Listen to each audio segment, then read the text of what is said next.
Should I? 29F. Accept my partner's. 35M. Secrecy and defensiveness about his close friend. 34F. After they started to drift apart. My partner and I had been together for 7 years, living under the same roof for 5 of those. Our relationship, though not perfect, was a strong and comforting anchor in my life. We were each other's constants, navigating the highs and lows of life as a team.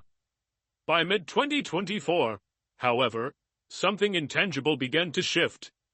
It was subtle at first, small irritations, words left unsaid, and moments of silence that felt heavier than they used to. Life, with all its relentless challenges, had crept into the sanctuary we had built together. We were both under tremendous stress. His job had become a grueling treadmill of deadlines and corporate politics, while my work demanded a level of emotional investment that left me drained most days. Our families, too, seemed to be grappling with their own crises, each one subtly pulling us further apart. We tried to shoulder these burdens together, but the weight of it all made our tempers shorter and our patience thinner. Arguments, once rare, began to bubble to the surface with alarming frequency. The warmth of our home, once a refuge, began to feel cold and distant. During this period, he started spending less time at home. At first, I rationalized it as his need for space. Perhaps he just needed to clear his head, I told myself. But as the weeks turned into months, I couldn't ignore the growing chasm between us. The love was still there, I was sure of it, but it felt buried beneath layers of unresolved tension and unspoken words. Then, in the midst of our strained relationship, an old name surfaced her. She was a former coworker, someone he had always spoken about in passing but never with much emphasis. According to him, they had been decent work friends in the past, sharing casual conversations and the occasional lunch break.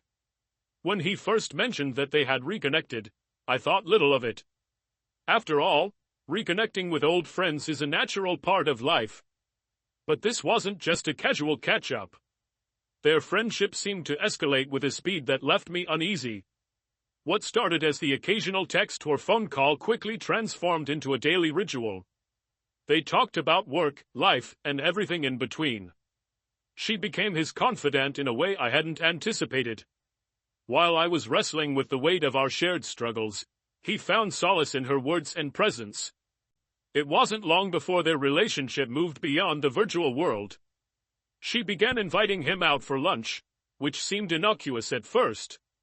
But as these lunches grew more frequent, I couldn't ignore the knot tightening in my chest. She even coaxed him into attending her cycling classes, something he had never shown interest in before. It wasn't just the activities themselves, it was the way he talked about them. There was a lightness in his voice when he mentioned her name, a kind of enthusiasm I hadn't heard in months. I wanted to believe it was harmless, that she was just a friend helping him through a tough time.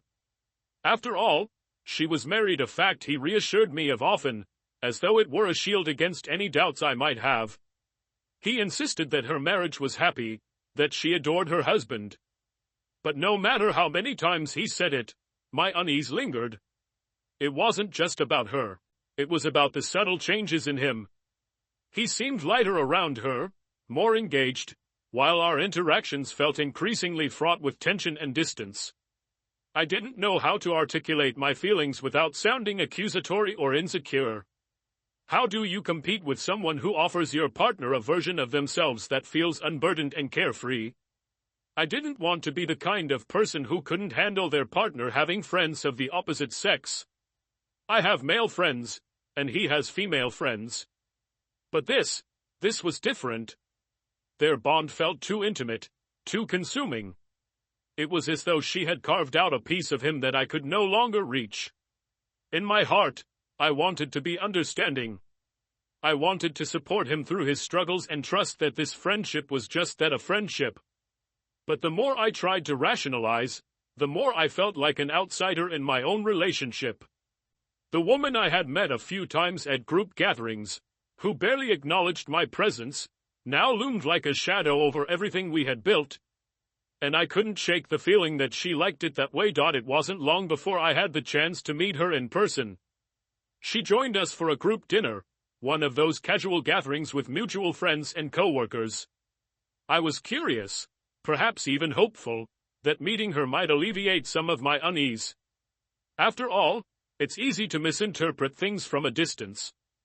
Maybe I had been overthinking, and she was just a genuinely kind person who had found herself in the orbit of our shared struggles. The reality, however, was starkly different. When she arrived, she was all smiles and charm for everyone except me. She barely glanced in my direction, her demeanor cool and detached. At first, I chalked it up to nerves or shyness. But as the evening unfolded, it became glaringly obvious. She didn't want me there. It wasn't in anything overtly hostile, no pointed remarks or icy glares, but rather in what she didn't do. She never made an effort to engage me in conversation, even when I tried to contribute to the topics she and my partner were discussing.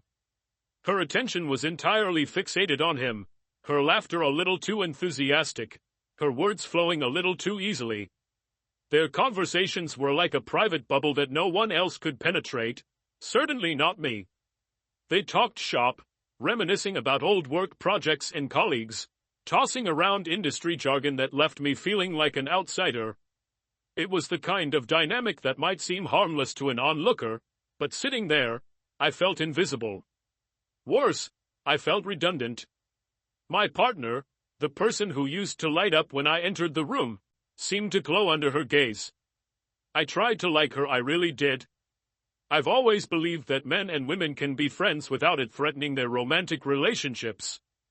My partner and I both have friends of the opposite sex, and it's never been an issue before. But this was something entirely different. Her presence was invasive, her connection to him unsettlingly intimate. What frustrated me most was her insincerity. I couldn't shake the feeling that her smiles were calculated, her charm a veneer masking something more selfing. There was a subtle edge to her behavior, an unspoken assertion of her importance in his life that left no room for me. She knew exactly how to make herself indispensable to him, and I hated that it seemed to be working. I felt trapped between wanting to support my partner and wanting to protect what we had. I knew he was going through a lot, and I wanted to be his safe place. But how could I offer that when he seemed to be seeking it from someone else? Every time I tried to express my feelings, I was met with defensiveness or dismissal. "You're overthinking it," he would say, or "she's just a friend." But friends don't monopolize your partner's time and attention the way she did. Friends don't make you feel like you are competing for space in your own relationship. The worst part was how it made me question myself. Was I being unfair? Was I letting jealousy cloud my judgment? I prided myself on being supportive and understanding, yet here I was, seething over a friendship I couldn't fully understand. I didn't want to be the jealous girlfriend, the controlling partner who couldn't handle her man having close female friends. But I also couldn't ignore the nagging voice in my head that whispered, "This isn't right." There were moments when I felt more like furniture than a person, something static and unchanging, always there but never truly seen. He would walk through the door and barely acknowledge me before retreating to his phone or his thoughts. When he was with her, he was animated, engaged, present. When he was with me, he was distant, preoccupied, as though my presence was a given and didn't require any effort on his part. I tried to rationalize it. He was under stress, and she was a convenient outlet for his frustrations, a sounding board who wasn't tangled up in the mess of our shared life. But rationalizing didn't make it hurt any less. It didn't make me feel any less invisible. I wanted to scream, to demand that he see what this was doing to me, to us. But I didn't. Instead, I swallowed my feelings and told myself to be patient. He was going through a tough time, and I didn't want to add to his burden. Yet, deep down, I couldn't shake the feeling that she was manipulating him. She knew exactly what to say, how to position herself as the person who understood him better than anyone else. And maybe she did, in some ways. Maybe she knew the parts of him that were separate from me, parts I hadn't seen or hadn't been able to nurture. But that didn't make it fair. It didn't make it right. The more I tried to like her, the more I felt the walls closing in. I wanted to believe in his intentions, in her supposed happiness with her own marriage. But every instinct in me screamed that this was more than just a friendship. It wasn't about trust, it was about boundaries. And hers were nowhere to be found. Whenever I brought up my concerns, hoping for reassurance or clarity, it was as though I had stepped onto a battlefield. He became defensive, his tone sharp, his responses clipped. He would say things like, "You're reading too much into this," or, "Why can't you trust me?" The more I pressed, the more distant he became. It was a vicious cycle. I wanted answers, and he pulled further away, leaving me with more questions than before. Over time, he stopped mentioning her altogether, as if by erasing her name from our conversations, he could erase the problem itself.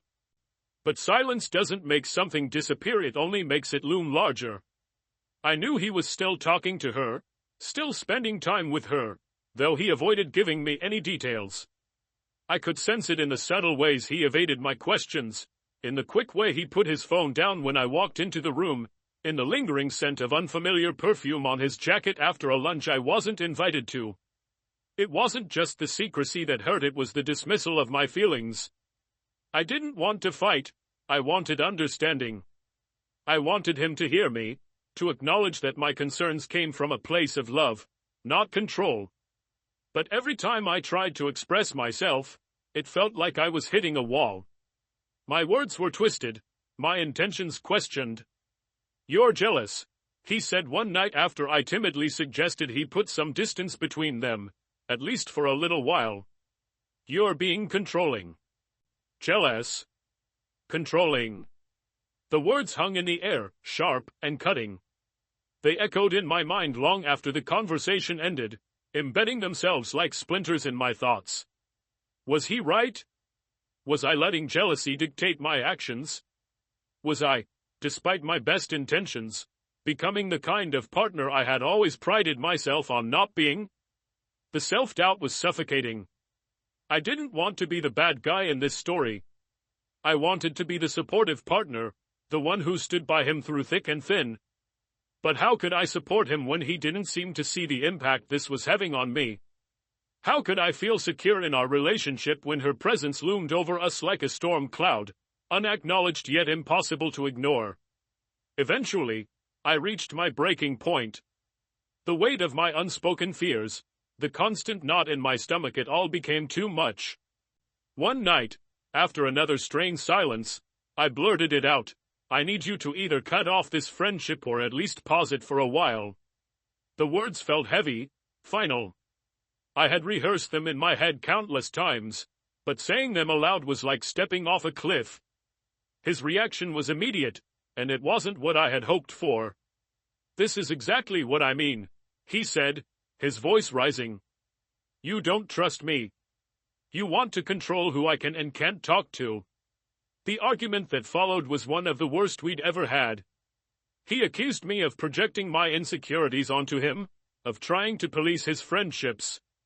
I tried to explain that it wasn't about her specifically, it was about the way their dynamic made me feel excluded, insignificant. But he didn't or wouldn't understand. To him, my request was an attack on his autonomy, a sign of my own shortcomings rather than a reflection of his actions. When the dust settled, I was left with a hollow sense of defeat. He didn't promise to stop seeing her, nor did he seem willing to put the friendship on pause. Instead, he doubled down on his belief that I was the problem. And maybe he was right. Maybe I was jealous.